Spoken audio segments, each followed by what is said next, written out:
अब कुछ important points हैं जो हमको याद रखना है पोटेंशियल से रिलेटेड। सबसे पहला पॉइंट ये होता है कि यहाँ पे W एक्सटर्नल के रूप में जो हम वर्क यूज कर रहे हैं ये हमेशा जो है एजेंट के द्वारा किया गया वर्क डन है, यानी कि ये वर्क डन अपने आप नहीं हो रहा है, इस वर्क डन को जो है हम कर रहे हैं। और दूसरी बात होती है कि this work is path independent, ये पाथ से इंडिपेंडेंट होता है because electrostatics force is conservative force, और कंजर्वेटिव फोर्स क्या होते हैं, that is path independent, path पे डिपेंड नहीं करते हैं। यानी कि आप इस वे वन यानी कि पहले रास्ते द्वारा जाइए या दूसरे रास्ते द्वारा जाइए या तीसरे से जाइए, यहाँ पे सभी के द्वारा जो वर्क डन किया गया होता है वो इक्वल होता है।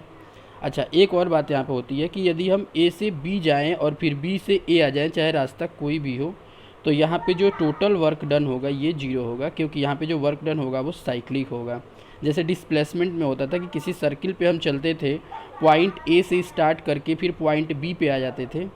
और फिर बी से ए पहुँचते थे, तो वहाँ पे डिस्प्लेसमेंट जीरो होता था। सेम वैसे ये भी है। जैसे मान लीजिए किसी बॉल को हमने जो है ए से पॉइंट बी तक ले गया और फिर बी से पॉइंट ए तक लेके आ गए, तो जो टोटल वर्क डन होता है वो जीरो होता है। एक और ख़ास बात ये होती है कि जो ये चार्ज हमने यहाँ पे लिया है test charge, it is very small, ये बहुत छोटा होना चाहिए।